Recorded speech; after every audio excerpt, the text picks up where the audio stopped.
kita akan menghadirkan para pihak yang ditetapkan sebagai tersangka.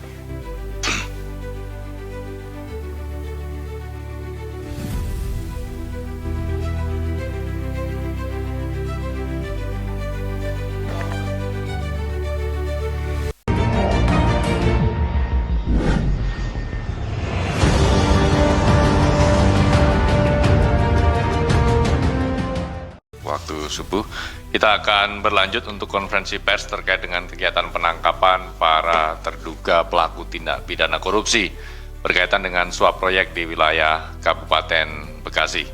Sebelum kita sampaikan secara lengkap kronologi dan konstruksi perkaranya, kita akan menghadirkan para pihak yang ditetapkan sebagai tersangka.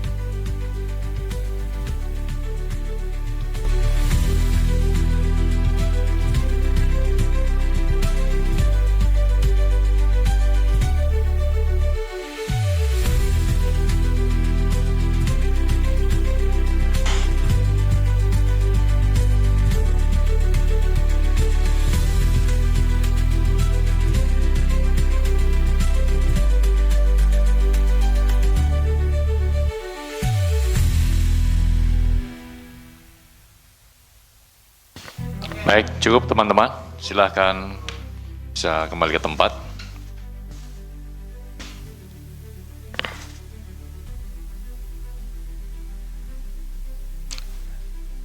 Selanjutnya kami persilakan kepada Pak Deputi untuk menyampaikan secara lengkap terkait dengan kegiatan penangkapan di Bekasi.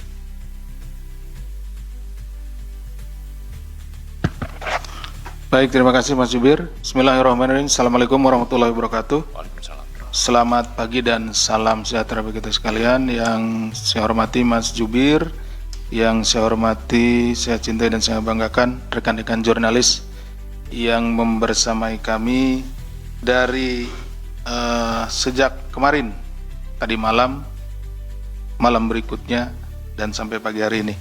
Pada kesempatan pagi hari ini kami akan menyampaikan kegiatan penangkapan terhadap terduga pelaku tertangkap tangan terkait suap ijon proyek di Kabupaten Bekasi. Pada kesempatan ini KPK akan menyampaikan hasil kegiatan tertangkap tangan terkait dugaan tindak pidana korupsi berupa penerimaan hadiah atau janji oleh penyelenggara negara di pemerintah Kabupaten atau Pemkab Bekasi. Kegiatan penangkapan ini dilakukan pada hari Kamis, tanggal 18 Desember 2025 yang bermula dari laporan pengaduan masyarakat tentunya. Kemudian dalam kegiatan tersebut tim mengamankan sejumlah 10 orang yang kemudian 8 diantaranya dibawa ke Gedung Merah Putih KPK untuk menjalani pemeriksaan lebih lanjut. 8 pihak tersebut yakni Saudara ADK selaku Bupati Kabupaten Bekasi periode 2025 sampai dengan saat ini, Saudara HMK selaku Kepala Desa Sukadami, Kecamatan Cikarang Selatan sekaligus ayah dari Bupati Saudara ADK, kemudian Saudara SRJ swasta, Saudara BNI pihak swasta juga, kemudian Saudara IC pihak swasta, Saudara ASP selaku pihak lainnya, ACP pihak lainnya, dan yang ke-8 adalah Saudara AKM pihak lainnya. Adapun konstruksi perkaranya sebagai berikut. Setelah terpilih menjadi Bupati Bekasi Kabupaten periode 2024-2029, Saudara ADK mulai menjalin komunikasi dengan Saudara SRJ selaku pihak swasta yang juga merupakan penyedia paket proyek di lingkungan Pemkab Bekasi. Bahwa kemudian hasil dari komunikasi tersebut dalam rentang 1 tahun terakhir sejak Desember 2024 sampai dengan Desember 2025, ADK rutin meminta ijon paket proyek kepada SRJ melalui perantara Saudara HMK dan pihak lainnya. Jadi setelah dilantik ya pada akhir tahun yang lalu, akhir 2024, saudara ADK ini kemudian menjalin komunikasi dengan saudara SRJ, karena SRJ ini adalah kontraktor yang biasa melaksanakan proyek-proyek di Kabupaten Bekasi.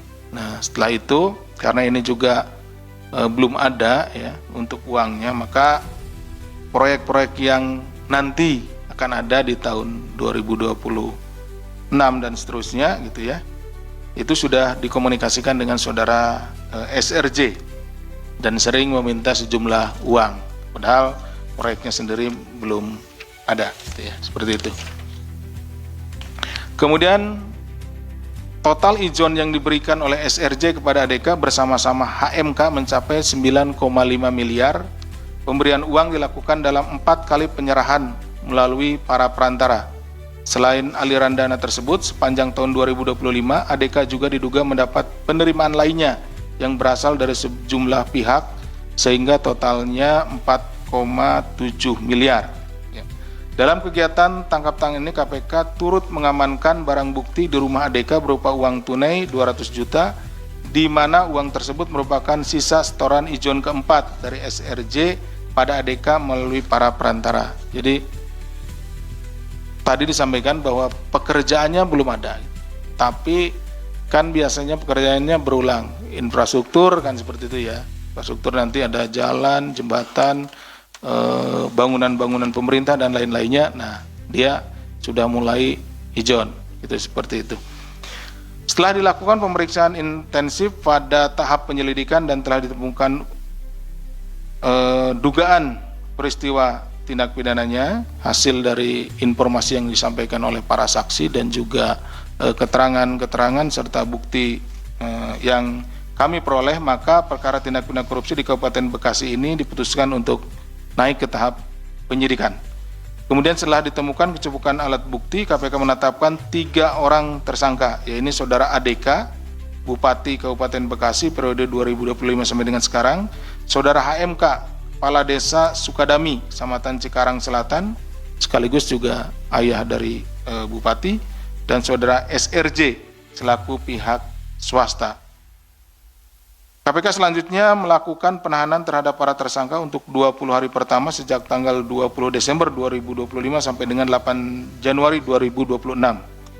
Atas perbuatan saudara ADK bersama-sama saudara HMK selaku pihak penerima disangkakan pasal 12 huruf A atau pasal 11 dan pasal 12 B besar Undang-Undang Tindak Pidana Korupsi, Yunto pasal 55 ayat 1 ke 1 KUHP serta pasal 5 ayat 1 huruf A atau huruf B atau pasal 13.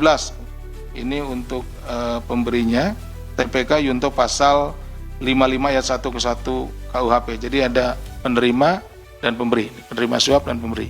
Nah, seperti itu. Sementara saudara SRJ selaku pihak pemberi disangkakan pasal 5 ayat 1 huruf A atau huruf B atau pasal 13 tindak pidana korupsi. Demikian yang bisa kami sampaikan. Kami kembalikan kepada Mas Jubir. Terima kasih. Assalamualaikum warahmatullahi wabarakatuh. Salam. Baik, terima kasih Pak Deputi, di mana dalam kegiatan penangkapan yang KPK lakukan kepada para terduga pelaku tindak pidana korupsi terkait dengan suap proyek di wilayah Kabupaten Bekasi, KPK kemudian menetapkan 3 orang sebagai tersangka, yaitu saudara ADK selaku Bupati Kabupaten Bekasi periode 2025 sampai dengan sekarang, kemudian saudara HMK selaku Kepala Desa Sukadami, Kecamatan Cikarang Selatan, yang sekaligus merupakan ayah dari Bupati, dan yang ketiga adalah saudara SRJ selaku pihak swasta, di mana kepada para 3 tersangka tersebut kemudian dilakukan penahanan untuk 20 hari pertama terhitung tanggal 20 Desember sampai dengan 8 Januari 2026 di Rutan Cabang KPK Gedung Merah Putih. Sebelum kita membuka sesi tanya jawab, kita akan menampilkan barang bukti dalam kegiatan penangkapan di wilayah Kabupaten Bekasi ini.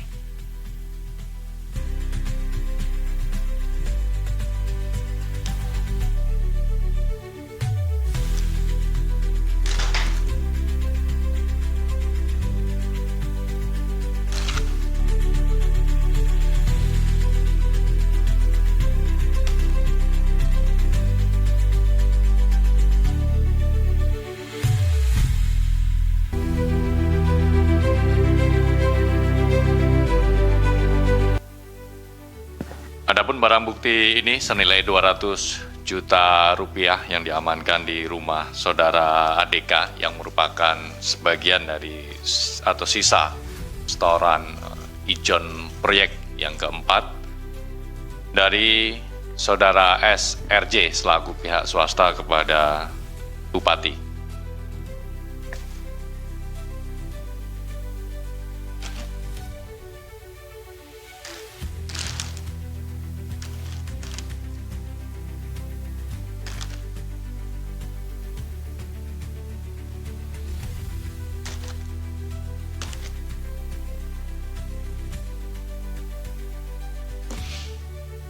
Baik kawan-kawan, kita akan lanjutkan ke sesi tanya jawab pertama untuk perkara ini. Satu Mas Mario, Mas Jaki, dua dulu, silakan Mas Mario. Ya, terima kasih kesempatan waktunya Pak Deputi Pak Juwir. Ya, hanya saya ingin memastikan seputar OTT Bekasi ini, itu kan sudah sejak awal OTT itu sudah ramai. Bahwa OTT ini juga turut melibat atau diduga menjerat Kajari Bekasi.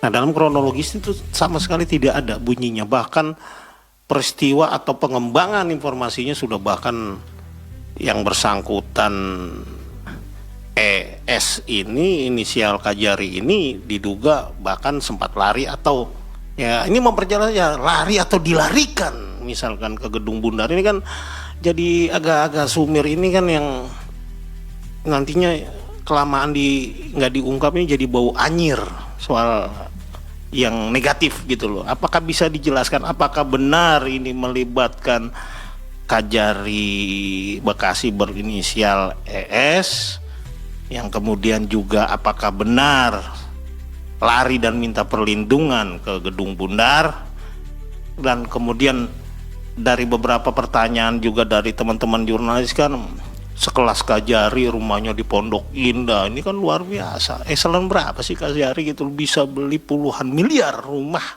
yang berada di Pondok Indah? Ini kan menjadi pertanyaan-pertanyaan yang memang mungkin ada kaitannya dengan dugaan tindak pidana korupsi. Kalau di tracing itu kan nggak mungkin lah gajinya cukup untuk beli rumah di Pondok Indah.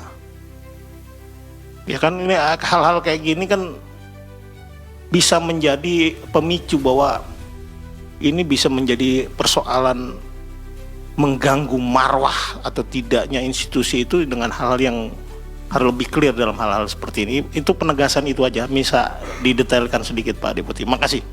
Baik, terima kasih Mas Mario. Mas Jaki berikutnya. Ya Pak Budi, Pak Asep izin, saya Jaki dari Radar Bekasi, Jawa Pos Pak. Pak izin saya mau tanya terkait peran orang tua Bupati ini dalam OTT KPK. Kasus ini perannya sebagai apa ya Pak?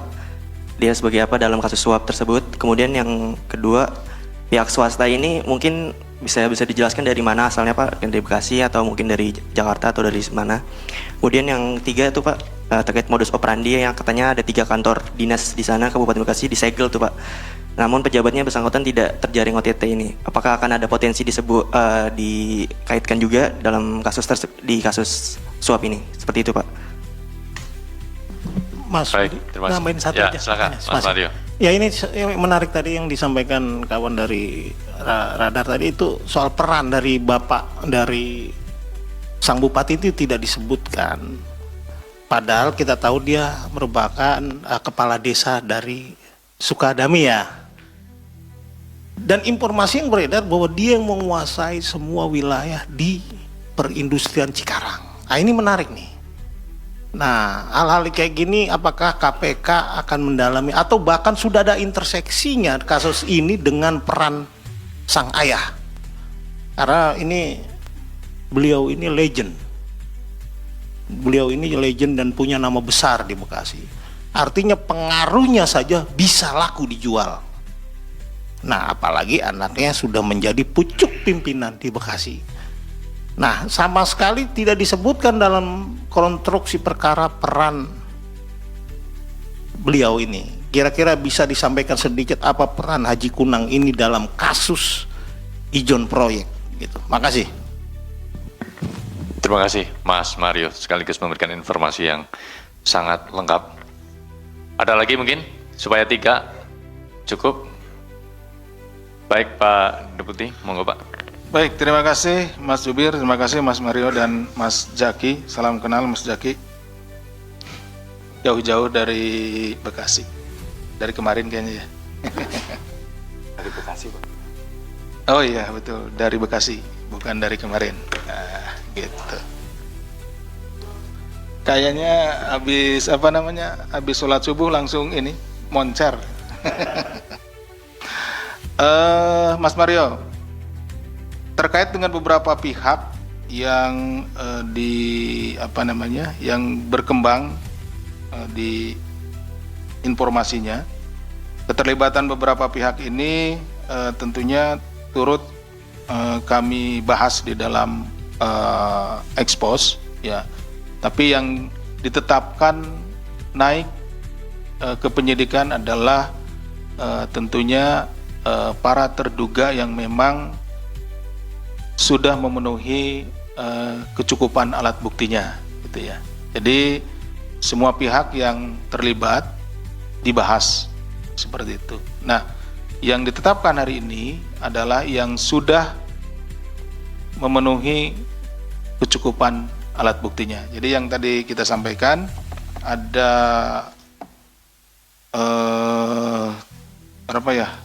3 orang ya, saudara ADK, HMK, dan saudara SRJ. Nah, seperti itu. Jadi yang sudah memenuhi kecukupan alat bukti 3 orang tersebut.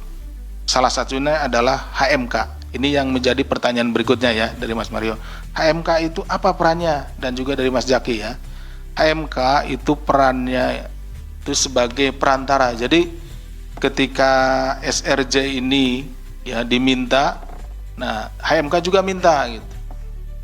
Minta kadang-kadang tanpa pengetahuan dari ADK, HMK itu minta sendiri gitu. Minta sendiri, bahkan tidak hanya ke SRJ. Tadi kan ada pertanyaan dari Mas Jaki juga ya. Ada yang beberapa disegel itu. Ya minta ke SKPD itu. Gitu. Jadi beliau jabatannya memang kepala desa. Tapi yang bersangkutan itu adalah orang tua atau bapaknya dari bupati gitu. Ya. Jadi seperti itu perannya. Jadi kadang meminta sendiri, kadang juga menjadi perantara orang yang akan memberikan kepada ADK itu melalui saudara HMK gitu, seperti itu. Nah, itu yang informasi yang berhasil kami peroleh dari keterangan para saksi maupun tersangka, dalam ini saudara SRJ, yang menyatakan seperti itu pergerakan uangnya gitu. Jadi HMK sendiri ya mungkin karena orang melihat bahwa yang bersangkutan ada hubungan keluarga gitu kan ya. Jadi bisa melalui HMK gitu. Orang juga pendekatan melalui HMK gitu, seperti itu. Itu ya Mas Jaki. Kemudian terkait dengan peran orang tua sudah, pihak swasta dari mana? Pihak swasta di sini itu kebanyakan dari Bekasi ya. Seperti yang saudara RSJ, sejauh ini informasinya yang kami terima adalah dari Bekasi sendiri. Tentunya ada beberapa pihak, karena kalau penyedia barang maupun juga pelaksana proyek itu kan bisa dari kota-kota sekitarnya. Apalagi Bekasi kan berbatasan dengan Jakarta. Tuh, bisa dari Jakarta datangnya, kemudian bisa dari Karawang gitu kan, seperti itu. Nah, lintas. Demikian mungkin Mas Jubir. Baik, terima kasih Pak Deputi yang telah menjelaskan secara lengkap pertanyaan dari Mas Mario dan Mas Jaki dari Bekasi, Radar Bekasi, Jawa Pos. Dari tadi? Oh, dari tadi? Iya. Dari tadi. Baik, terima kasih Pak. Selanjutnya Mas Ade, ada lagi? Mas Ade dulu. Oke, silakan Mas Ade dari Tempo. Selamat pagi Pak Asep, Mas Budi. Mau penegasan aja Pak, kan rumah Kajari Bekasi ini sudah disegel ya sama KPK ya. Ada 2 titik kalau menurut informasi yang kami terima. itu akan diapakan sama KPK? Apakah akan ada proses penyelidikan terhadap yang bersangkutan atau seperti apa gitu? Sama tadi melanjutkan juga yang pertanyaan rekan tadi yang soal kepala dinas yang belum terjawab Pak, itu disegel, itu kan artinya ada upaya dari KPK. Nah itu seperti apa gitu statusnya dari kepala-kepala dinas ini? Ada dua ya, dua kepala dinas. Terima kasih. Baik, terima kasih Mas Ade yang dari Tempo dan dari kemarin Mas Ade ya. Baru hari ini, oke. Ada lagi teman-teman? Sebenarnya sudah mewakili semua pertanyaan kawan-kawan Pak Deputi. Terkait Kayaknya dengan sudah apa namanya ngantuk sama kayak gitu juga. Baik, dari Mas Ade, dari Gang Potlot pasti. Oh betul, kakaknya di sana. Ya, Mas Ade, terkait informasi yang sudah beredar ya, rumah Kajari itu disegel, itu akan diapakan, termasuk juga tiga SKPD ya, tadi disampaikan Mas Jaki ya. Nah, jadi penyegelan itu dilakukan pada saat melakukan penangkapan ya terhadap para terduga. Itu dalam rangka menjaga status quo. Jadi supaya tidak ada yang berubah, tidak ada yang memindahkan barang atau apapun yang ada di ruangan tersebut, sehingga kita segel lah. Nah itu fungsi dari segel tersebut. Nah itu kemudian akan ditindaklanjuti setelah ditetapkan menjadi tersangka. Ya tentunya ketika hasil dari operasi tersebut ya, penangkapan tersebut, nah nanti kan diperiksa nih orang-orang yang di sini, kemudian nanti dilakukan ekspos. Nah dalam ekspos tersebut dilihat kecukupan alat buktinya. Bagi para terduga yang memang memenuhi kecukupan alat buktinya ditetapkan oleh ekspos ya, oleh floor di ekspos dan naik ke penyidikan, maka tempat yang tadi disegel tersebut ya, disegel tersebut itu akan dilakukan penggeledahan ya, karena kita berhubungan nanti dengan bagaimana mencari bukti-buktinya. Tetapi bagi pihak-pihak yang dibawa ke sini ataupun tidak dibawa ke sini gitu ya, atau belum dibawa ke sini dan diduga ya, awalnya diduga ya, pelaku tindak pidana korupsi, tapi kemudian kecukupan alat buktinya tidak mencukupi, tidak mencukupi alat buktinya, artinya tidak bisa ditetapkan atau belum bisa ditetapkan sebagai tersangka karena kekurangan alat buktinya, maka terhadap propertinya yang disegel tentunya kita akan buka. Kenapa? Karena ya tadi tidak cukup buktinya, itu seperti itu, belum dinaikkan sebagai tersangka. Bisa dipahami ya, Mas Ade? Oke, makasih. Cuma satu kan? Enggak, itu kayaknya belum menjawab itu. Yang dinas. Bukan, itu mempertegas pertanyaan Ya. si Ade Tempo tadi, itu kan disegel. Ya, Alasan menyegel kan tadi dikatakan Ya. terduga. ya, Dalam KUHP itu kan ada indikasi bahwa Ya. ada petunjuk di sana. betul. Atau bahasa kasarnya ada jejak-jejak Iya. tersangka di sana. Iya, betul. Nah kalau kemudian ini kan jadi salah do salah nebak, masa nggak udah diduga ada petunjuk di sana, ada jejak yang tersangka, kalau dibuka dan tidak ditemukan ini kan agak do gitu loh. Masa prinsip penyidik menjadi tebak menebak kayak kuis, nggak lucu juga. Mempertegas saja bahwa ada nggak nantinya ke depan dalam proses penyidikan kasus ADK bapaknya sama SGR ini ke arah Kajari, karena ngapain juga disegel gitu loh, geledah aja nggak ada gitu. Tapi kan karena ada diduga kuat ada petunjuk di sana atau ada jejak tersangka di sana sehingga disegel. Berarti ada 3 nih yang disegel, 2 tadi SKPD dan 1 rumah ES.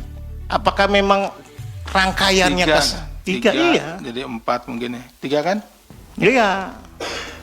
Nah, karena udah pagi agak ini. Ya, pertanyaan saya mempertegas itu aja Pak Deputi. Siap. Apakah akan dikembangkan ke ES atau menunggu kasus ini naik dulu baru dibuka penyelidikan baru terhadap Kajarinya? Yang simple aja. Kita nggak mau. Iya, siap. Ya, makasih. Ya.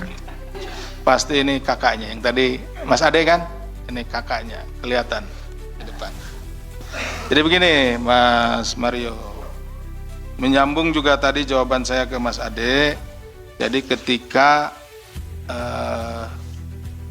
para terduga ini kan tadi dicarikan informasinya, kita memeriksa di sini, cari keterangan, cari informasi, cari bukti-bukti, kemudian setelah itu 1 kali 24 jam ya, kita harus menentukan, ya kami harus menentukan sikap apakah yang bersangkutan cukup bukti untuk ditetapkan sebagai tersangka, dari terduga naik nih, atau tidak cukup bukti. Ya, dugaan tetap ada, tapi tidak cukup bukti untuk dinaikkan. Nah, sehingga tidak dijadikan tersangka. Nah, itu kemudian berkorelasi dengan hak-haknya. Nah, kalau yang bersangkutan itu ditetapkan sebagai tersangka berdasarkan kecukupan alat bukti, maka ada kewenangan yang diberikan oleh undang-undang kepada penyidik untuk melakukan upaya paksa berikutnya, apa, yaitu penggeledahan, penyitaan, dan seterusnya, panggilan, penahanan, dan seterusnya. Nah, tapi bagi yang ditetapkan belum bisa dinaikkan menjadi tersangka karena kurangnya alat bukti, ya belumnya atau tidak lah, atau belum atau tidak, dan sebagainya. Berarti masih panjangan. Nah, itu tentunya haknya juga tidak boleh dilanggar. Kenapa? Karena ada aturannya, kalau tetap disegel kan nggak boleh masuk tuh. Nah, ada haknya yang dilanggar, maka harus dibuka, gitu, seperti itu. Bisa dipahami ya, Mas Mario? Adiknya sudah, kakaknya juga sudah saya jawab. Terima kasih. Ya, nanti dalam prosesnya pasti dibuka. Harusnya serta-merta dari setelah ditetapkan tidak naik atau tidak ditetapkan sebagai tersangka, karena itu haknya.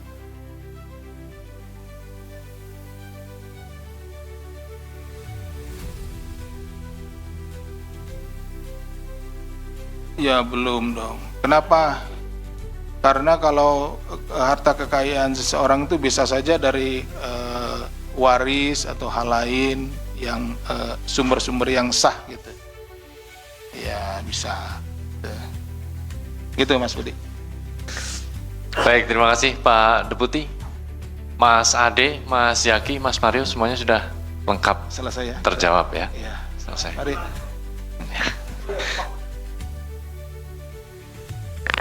Sebentar. Tergantung ngobrolnya, kalau ngobrolnya lama terima. Baik, kita tutup. Terima kasih Pak Deputi, terima kasih teman-teman media. Tak terasa semangat yang luar biasa dari kawan-kawan jurnalis. Kita bertemu bersama sampai dengan Sabtu pagi ini. Terima kasih sekali lagi, apresiasi dan penghormatan yang setinggi-tingginya kepada kawan-kawan jurnalis. Kami tutup konferensi pers pada Sabtu pagi ini. Wabillahi taufik walhidayah. Wassalamualaikum warahmatullahi wabarakatuh. Waalaikumsalam warahmatullahi wabarakatuh. Salam sehat, salam semangat.